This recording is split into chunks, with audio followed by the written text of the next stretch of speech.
Okay, quick music disclaimer here. I do not own the rights to this music, which belongs to the rightful owner, who is the intoxicating mind of Dr. Frankenstein. So he made my intro and my outro, and I hope you guys enjoy. Check them out on Spotify and YouTube, and no copyright infringement is intended. Have a good day.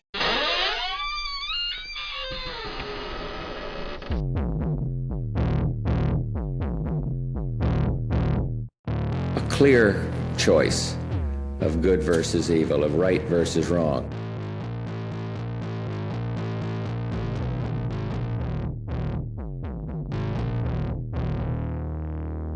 Twisted Tales.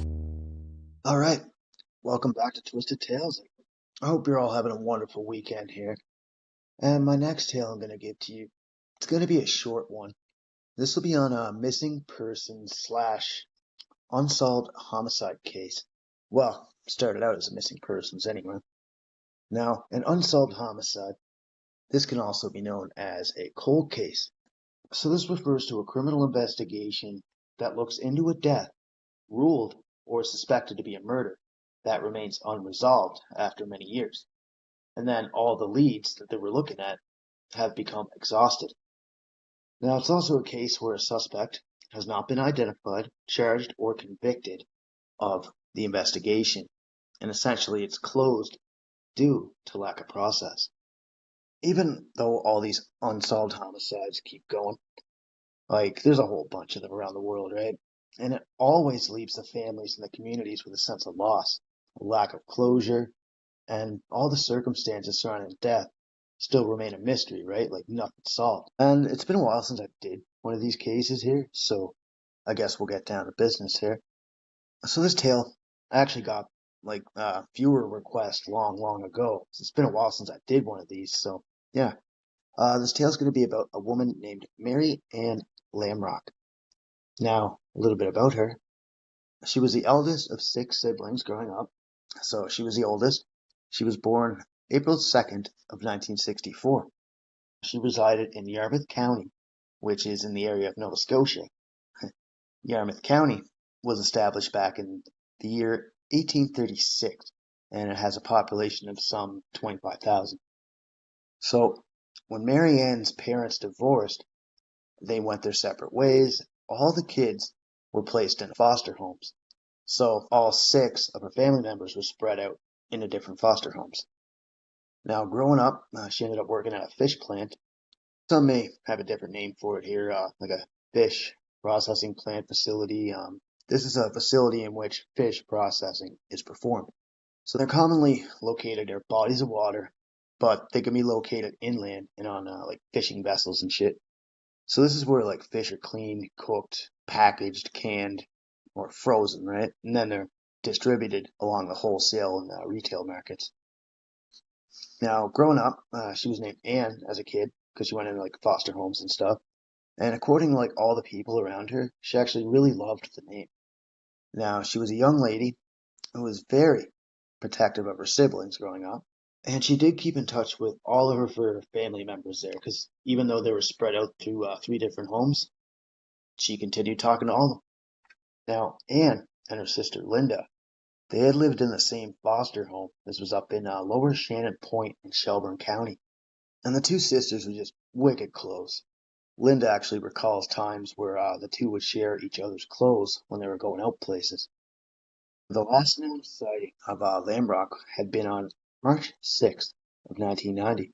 She was leaving her East Pubnico home that she resided in, and this was along Highway number 3 in East Pubnico, Yarmouth County, Nova Scotia. And a family member that she was like really close with remembers that her kitchen table had all been set, her clothes had been put out to dry, so I'm guessing she put them outside on the clothesline there, because people did this more back in the day instead of using the dryer. It was just another way to dry clothes naturally, utilizing sunlight, the fresh air, all that. Plus, it saves money and extends the lifespan of clothes. And yeah, after that, nobody had seen her again. So her family reported her missing on March 7th of 1990. Ann Lamrock was 1 month shy of her 26th birthday when she went missing. Ann Lamrock was last seen wearing a red and gray jacket and white sneakers. So she left her driveway and started walking down the road down Highway 3. So she was known to be a hitchhiker, something that really wasn't too uncommon back then. Lots of people did that shit. I mean, this was a way for them to get to their destination. Well, I mean, most people that hitchhike, they get there safe. Sometimes they don't, because hitchhiking can actually just go 50-50. Like, you don't know what kind of people you're going to run into out there, right? I mean, fuck, look at the 1970s with Bundy and all that, right? Now, on January 29th of 1992, about 2 years later, police found her remains. And from then on, the investigation just changed from a missing persons case to finding her killer. And from the beginning, like, there's never been an outright suspect or a person of interest in this case. There was nobody that stuck out like a sore thumb, anybody like that, right? Everybody that knew Mary loved her, like she was good company. Everybody loved her dearly. Nobody had any idea, like, why anybody would want to harm her. Her remains were found on the side of Oak Park Road. This was close to the intersection of Scott Road. This is south of Highway 103, east of Pubnico, Nova Scotia. And it just sucked because, like, she moved away to a nice place and everything, and here she was, missing, later found dead. And I believe originally she was from the Birchtown, Shelburne area. She had been found by three brothers that were out rabbit hunting that day. So the total distance here from Oak Park Road to Scott Road, it's about 316 kilometers and over a 3-hour drive. So, pretty far, I guess. She was dug up before the 2-year anniversary of her disappearance. Now, the autopsy was performed, and it was found out that she was stabbed multiple times. And this was done at the forensic pathology lab. So stabbing was ruled as a cause of death in her case.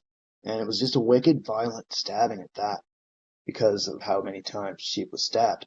It led police to believe that her killer could have been somebody that she knew, or maybe that it was somebody local in her vicinity, like in her neighborhood or in the area, right?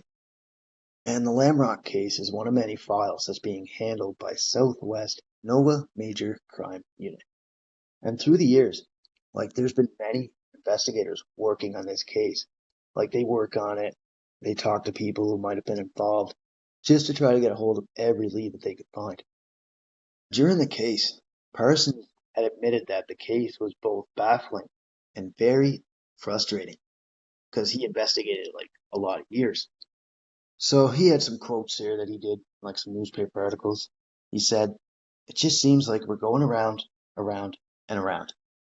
And the tips actually still come in even years later. So not many people have forgotten about her." He said the tips are usually like the same ones, but from different people.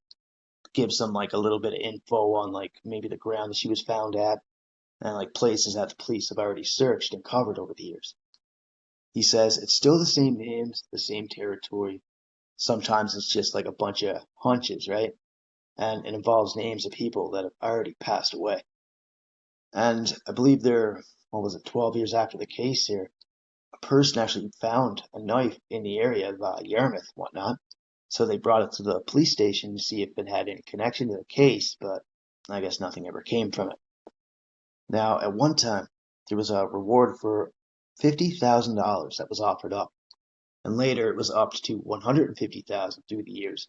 This was by the province's Department of Justice rewards for major unsolved crimes.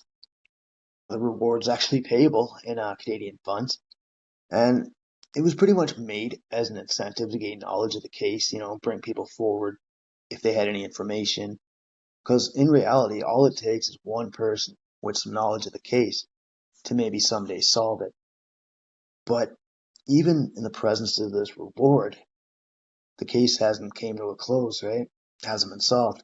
So after her body was found, the house that belonged to the Lamrocks caught fire. And anybody that was involved in the case actually stated that these fires were totally unrelated. I mean, possibly it was just a coincidence, right? But I still think that's pretty strange. And even though this case went cold, Parsons said that he and a few officers actually pulled the file out on more than one occasion trying to go over it and try to remember some things or see if they can find anything new. Now, over the years, investigators have traveled to Ontario, all the way to Alberta, just to question individuals. And I mean, that's a bit of traveling too. I mean, it's like over 3,300 kilometers. And there's also the possibility that whoever killed Lamrock is dead by now. Because, like, the case is now a 35-year-old case. And even though police revisit the case, they go over the things time to time, any help from the public would also be a great asset in solving this case. Because, I mean, somebody must know something, right? At one point during the case, police wondered if they had caught a break because a serial killer named Michael Wayne McGray, this dude's actually from Yarmouth County, had confessed to several killings in Canada. This included one woman here in Digby County. This was a teenage girl named Elizabeth Gale Tucker, but he was actually ruled out as a suspect in the Lamrock case because he was in jail at the time of her death. So, unfortunately, that didn't pan out. And the family, Lamrock's sister, she still thinks back to the last time that she saw her. I mean, it wasn't a really pleasant memory or anything. All she seen were bones that were in a box at a funeral home, but instead of focusing on the bad memories, her sister focuses on the fun and good memories that she has of her sister. And she also gave a quote that I found about Mary Ann. It goes, "I just want to say that she's never forgotten, and she hopes that one day there will be justice for her sister." Now, her other sister, Brenda Swain, mentioned in a news article that it's been too long. I don't think that the case will ever get solved. And Mary Ann has been laid to rest in her grave. This is up in Birchtown, Shelburne County, and her mother is buried alongside of her. And yeah, the case still remains open today. No charges or arrests have been made. And even newspapers back home, they still write articles on Mary every year when the anniversary of her death comes up, just to keep the case in circulation, right? Keep it fresh. And if you have any information about Mary Ann Lamrock's case, you can contact Yarmouth Rural Detachment Office at 742-9106 and the Southwest Nova Major Crime Unit at 742-6839 or Crime Stoppers at 1-800-222-8477. So that's pretty much all I got for you guys here. Hopefully this episode helps in some way. I mean, as you know, her family and friends think of her like every single day and night, right? And I hope that this helps you guys in some way. And that's all I got for you guys here on this one. Now, this one, like I said, was a viewer request from like way back when I first started doing my show. You know, I was covering like unknown cases, unsolved cases, missing persons, shit like that. That was a long time ago. I was like maybe 2 years ago. But I just have a long list of cases to go through and finally got to this one. And I thank you guys for listening to the pod here. And I hope you have a wonderful weekend. Take care, everybody.